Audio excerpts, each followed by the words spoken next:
दैनिक जनमत सोलापूरसाठी आपण घेतो नटरंग राजकारणाचा हा कार्यक्रम. आणि ह्या कार्यक्रमामध्ये गमतीशीर राजकारण झालंय. आणि आपण विचारू पण या जागृत इकडे दाखवा, पहिला तुम्ही जागृत इकडे दाखवा. हे आपल्या जिल्हाधिकाऱ्यांचं नवीन कार्यालय आहे. आणि आपण इकडे थेट, चला जागृत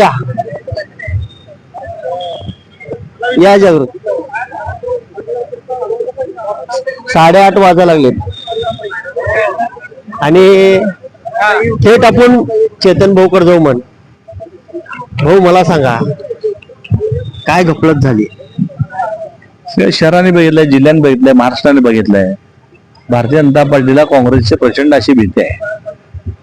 या ठिकाणी गुप्त मतदान होणार होतं. अनेक लोक त्यांचे नाराज होते आणि रिझल्ट हा वेळा लागणार होता. अनेक लोक नाराज होते, लक्षात असू दे. हा, मग ही इलेक्शन लोकशाहीचा जीव हत्या घेण्यासारखी होती.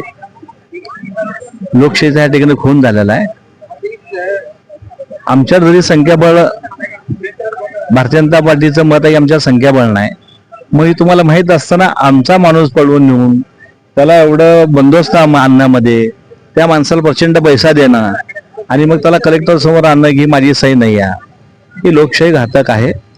तुमच्यात जर संख्याबळ भरायचं असेल तर आम्हाला लढू द्या ना. लोकशाहीमध्ये इलेक्शन झाली पाहिजे, लढलं पाहिजे. तुमच्यावर संख्याबळ भारी असताना आम्हाला काँग्रेसला भ्यायची आणि समोरच्याला दबाव आणून पैसा ओतून या ठिकाणी त्याला इथं आणून काढून घ्यायचा काय संबंध नाही. आणि इलेक्शन झाले असते तर दूध का दूध पाणी का पाणी झालं असतं. या ठिकाणी तुम्ही बघता की दुपारी 1 वाजता आमची हिअरिंग झाली. कलेक्टरने सांगितलं 3 वाजता निकाल देतो. 4 वाजले, 5 वाजले, 6 वाजले, आता रात्रीचे 8 वाजलेले आहेत. जे ह्यांना मुख्यमंत्र्याला देखील फोन आलेला असेल की आमच्या विरोधात निकाल द्या. आणि तुम्ही बघताय की दिवसभरात या ठिकाणी भारतीय जनता पार्टी 4 आमदार या ठिकाणी फेऱ्या मारतात. अहो, लोकशाही पद्धतीने होऊ दे ना इलेक्शन. आमच्या जरी संख्याबळ कमी असेल, आम्ही लढायला तयार आहे. आणि काँग्रेस हे लढणारी काँग्रेस आहे. आणि तुम्हाला ह्या ठिकाणी लोकशाही पद्धतीने तुम्ही खऱ्या अर्थानं समोर यायला पाहिजे होतं. पण आज त्यांच्यावर प्रचंड पैसा आहे, सत्तेचा त्यांना माज आलेला आहे, सत्तेची ताकद आणि प्रशासन पोलिसांवर यांचा दबाव असल्यामुळं आमच्या विरुद्ध ह्या ठिकाणी निकाल गेला तर 72 आम्ही उद्या ह्या ठिकाणी हायकोर्टामध्ये जाणार आहे. मला सांगा, वकिलांनी युक्तिवाद केला आतमध्ये की तिघांचे सह्या बोगस आहेत. तिघांचे नाही, ते आमच्यामध्ये नाही. आमच्यामध्ये एकच हरकत त्यांनी घेतली होती. 10 जे सह्या आहेत ते आमच्याच होत्या. त्यांनी फक्त अफिडेव्हिट आणलं नागेश भोसलेंचं. आणि नागेश भोसले हे त्यांचे परम मित्र आहेत, 25 वर्षापासून यांचे मित्र आहेत. आणि एका मित्राचा केसाने या ठिकाणी गळा कापण्याचं नागेश भोसले साहेबांनी केलेलं आहे. हे प्रचंड खेद आहे अशा बाबतीत. एक तर तुम्ही सहीच करायला नको होती आणि सही केलं तर टिकाव करायला पाहिजे. दोस्ताचं या ठिकाणी केसाने गळा कापणं हे बरोबर नाही. म्हणजे दोस्ताचाच केसाने गळा कापला? हो. नागेश भोसले हे 25 वर्ष, नागेश भोसले साहेब तिथले नगराध्यक्ष आहे, यांचे मिसेस उपनगराध्यक्ष आहे. अनेक वर्ष यांचे सुखादुखाचे नाते आहेत. तुम्हाला सही करायची नाही म्हणून सांगायचं होतं. आमच्याकडे अनेक लोक होते. आमच्या जवळजवळ 30 ते 35 लोक शिल्लक होते सह्या करायला.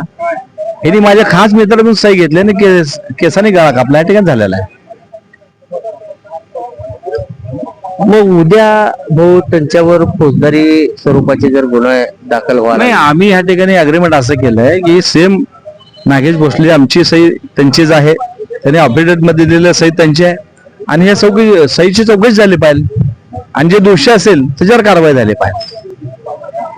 ते तिन्ही उमेदवार तिकडं आले होते आणि त्यांनी सगळ्यांना स्टेटमेंट दिलं पत्रकारांना की हे सह्या आमचे नाहीत आणि सगळं बोगस आहे, आम्हाला माहित सुद्धा नाही, आम्ही ओळखत बी नाही. हे जे तुम्ही सांगता ना, तुम्ही जे सांगताय ते रासपाच्या उमेदवार तुम्ही सांगत आहे. 5 जे उमेदवार आहेत त्या 5 लोकांनी जी सह्या रासपाने बोगस मारलेल्या आहेत आणि ते त्यांचे नव्हते, ते भारतीय जनता पार्टीचेच नगरसेवक आहेत. आणि त्यांनी इथं सांगितलं की आम्ही सह्या केल्या नाहीत. तुम्ही जी केस बोलता ती रासपाची आहे. आमच्या केसमध्ये 5 लोकांनी हरकत घेतली नाही किंवा 5 लोकांच्या सह्या नाहीत. आमच्यामध्ये 10 लोक आहेत. 10 मधले फक्त नागेश भोसलेंच्या या ठिकाणी हरकत आलेले आहे. फक्त नागेश भोसलेंचाच हरकत घेतली. एका हरकतीवर आमचा या ठिकाणी अर्ज ओढवलेला आहे. आणि ते प्रचंड दबाव 3 वाजता सांगितले, रात्री 9 वाजता या ठिकाणी निकाल लागतो. म्हणजे बघा कलेक्टर देखील किती मोठ्या प्रमाणामध्ये प्रेशर आहे. काय हरकत होती भाऊ त्याच्यामध्ये? आतमध्ये तुम्ही होता, काय हरकत घेतली? त्यांनी सांगितलं नागेश भोसले ह्या ठिकाणी त्यांनी अपडेट दिलाय की माझी सही नाही. आमचे मत आहे की नागेश भोसले सही आहे आणि आमच्यावर 6 रेकॉर्डिंग आहे.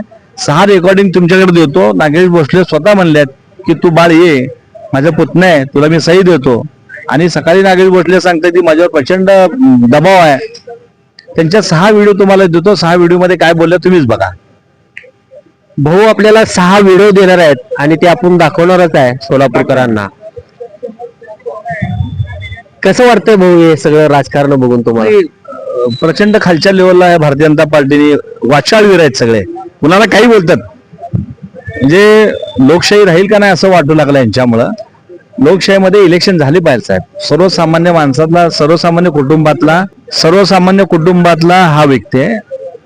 यांचे आजोबा स्वातंत्र्यवीर आहेत, आजी स्वातंत्र्य लढ्यामध्ये भाग घेतलेला आहे. अशा जर घरावर या ठिकाणी अशा पद्धतीने भारतीय जनता पार्टी जर गदा आणत असेल, ही लोकशाहीला घातक आहे. आणि एकीकडे आता त्यांचे वकील सांगतात राजेंद्र राऊत साहेबांचे की मी हरकत घेतली नाही, आणि राजेंद्र राऊत सांगतात की वकिलाने हरकत घेतली आहे. याच्यामुळे देखील विसंगती आहे. आपण वकिलाकडे बी जाऊ आणि त्यांना सुद्धा विचारू पण काय नेमकं भानगड झालाय. या मला सांगा साहेब, काय गफलत झाली होईल? चला आपण चालत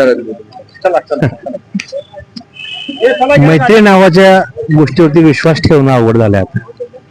25 वर्षाची आमची मैत्री आहे. आणि ज्याच्या डोक्यावरती विश्वासाने त्याच्या खांद्यावरती डोकं ठेवलं त्यानेच गळा कापला, अशी अवस्था माझी झाली. देवा असा दोस्त कोणालाही न मिळो हे मी विठ्ठलाकडून त्यांनी प्रार्थना करतो. देवा मला असला दोस्त कधीही ना मिळो असं विठ्ठलाच्या चरणी प्रार्थना करायला लागले. ते गद्दारी झाली तुमच्या बरोबर? 100% झाली. जर आम्ही दोघंही पंढरपूरच्या आहोत, विठ्ठलाच्या विटेवरती हात ठेवून शपथ घ्यावा त्यांनी, मी सही केली नाही, मी माझं राजकीय करिअर संपवून मी आयुष्यात नाव काढणार नाही, कुठल्या पक्ष सोडून देतो, मला मान्य आहे. त्यांनी त्याच्या मुलाच्या डोक्यावर हात ठेवून शपथ घ्यावी. मी माझ्या उमेदवारी अर्जावर सही केली नाही त्यांनी, म्हणून मी म्हणत त्यांचं ऐक. स्वतः मला बोलवून, तुम्ही रेकॉर्डिंग ऐकलं असेल, त्यांनी स्वतः मला बोलून सही घेतली माझी. रात्री ते म्हणतात मला 8:20 काल की मला प्रेशर यायला लागलंय. म्हणजे कोणाचं प्रेशर येत आहे? मला 3 लोकांचे फोन येते, मला प्रेशर येतं असं ते म्हणतायत. कोण 3 लोक होते ते? कोण? आता मला त्यांनी सांगितलं नाही, ते म्हणजे प्रत्येक भेटून बोलतो. तुम्हाला रेकॉर्डिंग ऐकलं असेल ना तुम्ही? मी ऐकलं नाही. तुम्हाला रेकॉर्डिंग टाकतो मी, ऐका तुम्ही, त्यावर तुम्हाला परत. धन्यवाद. खूप काही चांगली माहिती दिली आहे. दोस्तांनीच विश्वासघात केला, असा दोस्त कधीही मिळू नये अशी विठ्ठला चरणी प्रार्थना करायला लागलेत. राजकारणामध्ये काही होत असतंय हे मग तर निश्चित आहे. मी राहुल रणदिवे, जागृत रणदिवे, सोलापूर न्यूज.